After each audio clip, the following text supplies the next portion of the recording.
जय श्री कृष्ण बंधु। आपके अपने चैनल भक्ति की शक्ति में बहुत बहुत स्वागत है। आइए आप सब सुनेंगे श्रावण मास महात्म कथा में 16वें अध्याय की कथा। अब तक आपने पिछले अध्याय की कथा श्रवण नहीं किया है तो चैनल पर वीडियो अपलोड है, आप वहां से पिछले अध्याय की कथा आप सुन सकते हो। इस अध्याय में शीतला सप्तमी व्रत का वर्णन तथा व्रत कथा के बारे में बतलाया गया है। तो बोले प्रेम से भगवान भोलेनाथ की जय, माता पार्वती की जय। ईश्वर बोले कि हे सनत कुमार, अब मैं शीतला सप्तमी व्रत का वर्णन करूंगा। श्रावण मास में शुक्ल पक्ष की सप्तमी तिथि को यह व्रत करना चाहिए।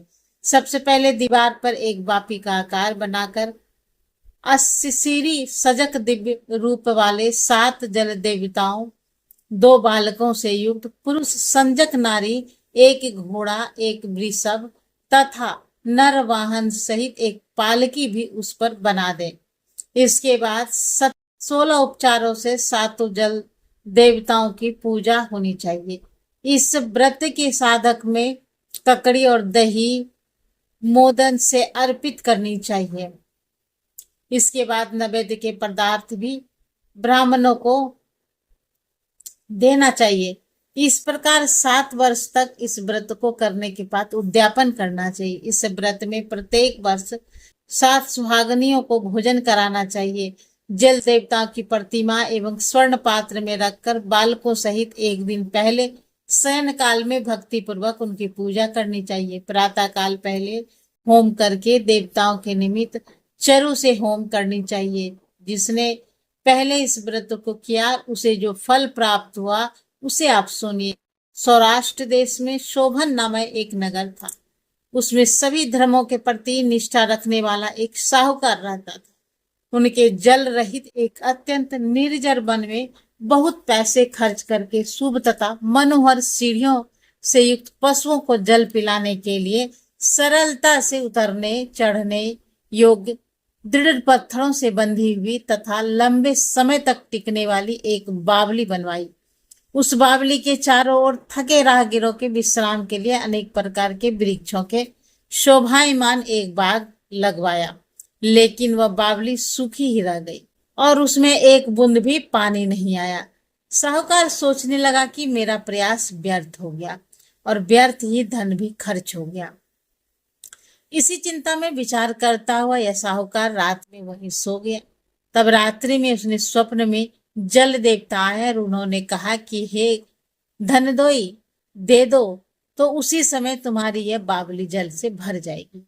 यह सपना देख साहूकार ने सुबह अपने पुत्र को बतलाया। उसके पुत्र का नाम जो कि द्रवन था, वह भी धर्म कर्म में आस्था रखने वाला था। वह कहने लगा, आप मुझ जैसे पुत्र के पिता हैं, यह धर्म का कार्य है, इसमें आपको ज्यादा विचार करने की आवश्यकता नहीं है।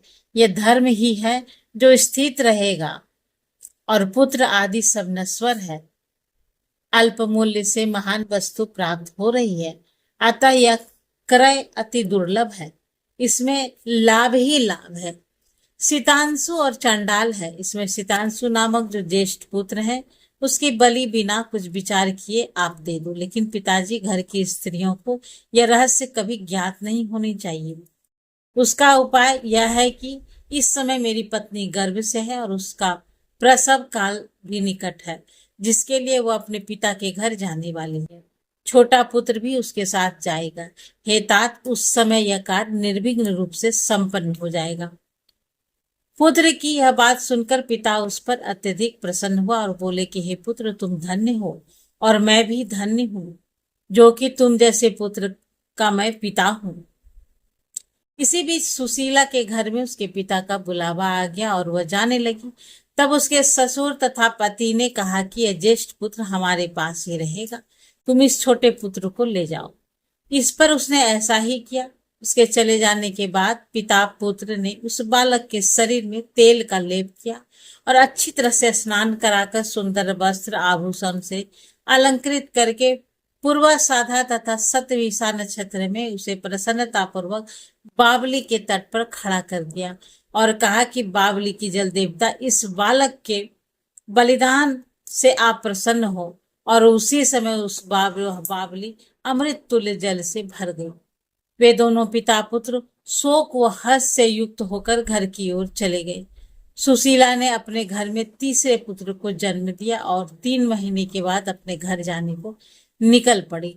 और मार्ग में आते समय वह बावली के पास पहुंची और उस बावली को जल से भरा हुआ देखा तो वह बहुत ही खुश हुई, आश्चर्य में पड़ गई और उसने उस बावली में स्नान किया और कहने लगी कि मेरे ससुर का परिश्रम व धन का फल सफल हो गया। उस दिन श्रावण मास के शुक्ल पक्ष की सप्तमी तिथि थी और सुशीला ने शीतला सप्तमी नामक शुभ व्रत रखा था। उसने वहीं पर चावल पकाए और दही भी ले आई। इसके बाद जल देवताओं का विधिवत पूजन करके दही भात तथा ककड़ी फल का नैवेद्य अर्पण किया तथा ब्राह्मणों को वायन देकर साथ के लोगों के साथ मिलकर उसी नैवेद्य अन्न का भोजन किया। उस स्थान से सुशीला का ग्राम 1 योजन की दूरी पर स्थित था। कुछ समय के बाद वह सुंदर पालकी में बैठी और दोनों पुत्रों के साथ वहां से चल पड़ी। तब वे जल देवता कहने लगे कि हमें इसका पुत्र जीवित करके इसे वापस करनी चाहिए, क्योंकि इसने हमें व्रत किया है, साथ ही यह उत्तम बुद्धि रखने वाली स्त्री है। इस व्रत के प्रभाव से इसे नूतन पुत्र देना चाहिए। पहले उत्पन्न पुत्र को यदि हम ग्रहण किए रह गए तब हमारी प्रसन्नता का फल ही क्या। आपस में ऐसा कहकर उस दयालु जल देवता ने बावली में से उसके पुत्र को बाहर निकालकर माता को दे दिया और फिर उसे विदा किया। बाहर निकलकर वह पुत्र माँ पुकारता हुआ अपनी माता के पीछे पीछे दौड़ पड़ा। अपने पुत्र का शब्द सुनकर उसके पीछे मुड़कर देखा तो वहां अपने पुत्र को देखकर वह मन ही मन बहुत चकित हुई और उसे अपने गोद में बिठाकर उसने उसका माथा सूंघ लिया, किंतु यह डर जाएगा, इस विचार से उसने पुत्र से कुछ नहीं पूछा। वो अपने मन में सोचने लगे कि यदि इसे चोर उठाकर लाए हों तो यह आभूषण से युक्त कैसे हो सकता है, और यदि पिशाच ने इसे पकड़ लिया है तो दोबारा छोड़ क्यों दिया। घर में संबंधी जन तो चिंता के समुद्र में डूबे होंगे। इस प्रकार सुशीला सोचती हुई वह नगर के द्वार पर आई। तब लोग कहने लगे कि सुशीला आई है। यह सुनकर वह पिता पुत्र अत्यंत चिंता में पड़ गए कि वह ना जाने क्या कहेंगे और उसके पुत्र के बारे में हम क्या जवाब देंगे। इसी बीच में वह तीनों पुत्र के साथ आ गई। तब बालक को देखकर सुशीला के ससुर तथा पति घोर आश्चर्य में पड़ गए और साथ ही बहुत सी आनंदित भी हुए। वे कहने लगे कि हे सुचि मते, तुमने कौन सा पुण्य कर्म किया अथवा व्रत किया था। हे भामिनी, तुम पतिव्रता हो, धन्य हो, और पुण्यों को मरे हुए 2 माह बीत चुके थे और तुमने इसे फिर से प्राप्त कर लिया, और वह बावली भी जल से परिपूर्ण है। तुम एक पुत्र के साथ अपने पिता के घर गई थी, लेकिन वापस 3 पुत्रों के साथ आई हो। हे शुभे, तुमने तो कुल का उद्धार ही कर दिया। सुभान ने मैं तुम्हारी कितनी प्रशंसा करूं। इस प्रकार ससुर ने उसकी प्रशंसा की। पति ने उसे प्रेम पूर्वक देखा और सास ने उसे आनंदित किया। इसके बाद उसने मार्ग में पुण्य का समस्त वृतांत सुनाया। अंत में उन सभी से मनोवांछित सुखों का उपभोग करके बहुत आनंद प्राप्त किया। हे वत्स, मैंने इस शीतला सप्तमी का व्रत तो आपसे कह दिया।